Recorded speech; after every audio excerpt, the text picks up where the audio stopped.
Ինչ քաղաքական նարատիվներ են շրջանառվել ընտրություններից առաջ եւ հետո, որ ալիքներն են դրանք տարածել եւ ինչպես է արձագանքել լսարանը։ Ընտրությունների շրջանում քաղաքական պայքարը տեղափոխվել էր նաեւ թվային հարթակ, այս դեպքում YouTube-ի հայկական տիրույթ։ Մեդիա-AM-ի մեր գործընկերներն ուսումնասիրել են YouTube-յան 17 ալիքներ եւ 16 քաղաքական նարատիվ կամ պատում, որոնք տարածվել են ինչպես ընդդիմադիր, այնպես էլ իշխանամետ շրջանակների կողմից։ ԶԼՄ-ներից բացի դիտարկվել են մեծ լսարան եւ դիտումներ ունեցող տարբեր քաղաքական ուղղվածության բլոգերների էջեր։ Ուսումնասիրվել է թե ալիքների բովանդակությունը, թե դրանցում գեներացված մեկնաբանությունները։ Մեկնաբանությունների եւ տեսանյութերի միջոցով տարածման տեսանկյունից օրինաչափությունը բավականին հետաքրքիր ու շատ կոնտրաստային։ Անմիջապես նախընտրական քարոզարշավի ընթացքում տարածումը այսպես է եղել, եթե տեսանյութերում հիշատակումները 60-ից ավել են եղել, մոտ 60 են եղել, մեկնաբանություններում պատումների հիշատակումը հասել է մոտ 300-ի ու այն արդյունքները, որ մենք ստացել ենք ընդհանուր թվով, հիմնականում արտացոլել են մեկնաբանությունների տվյալները, այլ ոչ թե տեսանյութերի։ Հետազոտության ընթացքում հավաքագրված տեսանյութերն ու դրանց մեկնաբանությունները վերլուծել են Decent AI հարթակի միջոցով։ Այն հնարավորություն է տվել քանակական տվյալներից բացի հասկանալ նաև լսարանի արձագանքը, դիտարկելով ավելի քան 31400 տեսանյութ եւ 250,000 մեկնաբանություն։ Այս հարթակը կոչվում է Decent AI, այն ստեղծվել է մեր գործընկեր Պավել Լիբերի եւ իր թիմակիցների կողմից, այն աշխատում է արհեստական բանականության միջոցով։ Այս աշխատանքը անհատապես կամ մարդու ձեռքով անելը կարող էր տարիներ, ամիսներ տևել, իսկ այս դեպքում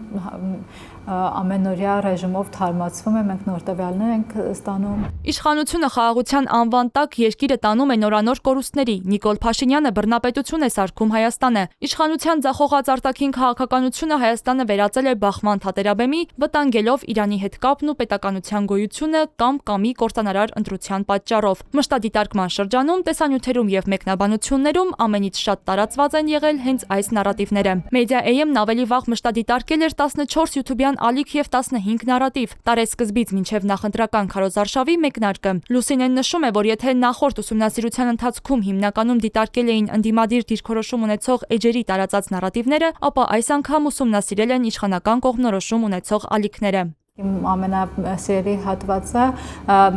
վերաբերում է դինամիկային, որը վիզուալ բավականին գեղեցիկ ցույց է տալիս, թե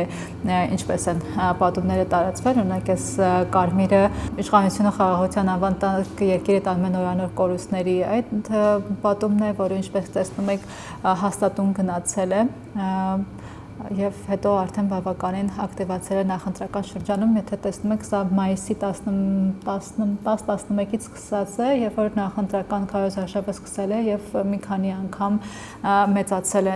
պատումների շրջանառությունը YouTube-յան ալիքներում։ Գործիքի միջոցով ուսումնասիրության ժամանակ պարզվել է, որ քաղաքական նարատիվների զանգվածային տարածման եւ տեղեկատվական ազդեցության մեծացման հիմնական բաժինը ընկել է մեկնաբանությունների տիրույթի վրա։ Կուզեմ վիզուալ ուշադրություն դարձնենք կանաչը մեկնաբանությունների միջոցով տարածումն է, իսկ կապույտը տեսանյութերի բովանդակության միջոցով այս պատումների տարածումն է, եթե տեսնում եք ուղղակի ակնհայտ է, թե ինչպիսին է տարբերությունը։ Համակարգը նույնականացրել է 710 կասկածելի վարք ցուցաբերող օգտատեր։ Հուլիսի 10-ի դրությամբ դրանցից 53-ին համակարգը որպես բոտ է նույնականացրել։ Լուսինեի խոսքով, թեև հնարավոր չէ հաստատապես պնդել, որ մեկնաբանողը բոտ է, սակայն համակարգը կասկածելի վարք է նկատում այդ օգտատերերի շրջանում։ Նաև հետաքրքիր առանձնահատկությունն այն էր, որ կային շատ օգտատերեր, որոնք ատելության խոսք էին տարածում կամ տարածում էին YouTube-ի կանոնները խախտող ինչ-որ արտահայտություններ։ Օրինակ մի օգտատեր 20 անգամ ատելության խոսք էր տարածել եւ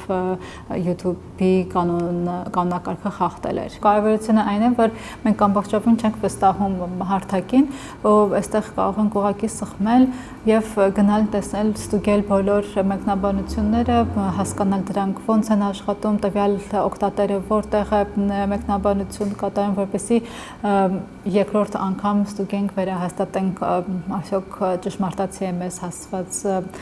ինֆորմացիան, թե ոչ։ Մեդիա-AM-ը Decent AI գործիքի կիրառմամբ այսքանով չի ավարտում մշտադիտարկումը։ Տվյալները թարմացվում են ամեն օր, իսկ առաջիկայում գործիքի միջոցով ուսումնասիրվելու են ոչ միայն YouTube-յան ալիքներում տարածվող, այլև TikTok-ում եւ Telegram-ում շրջանառվող նարատիվները։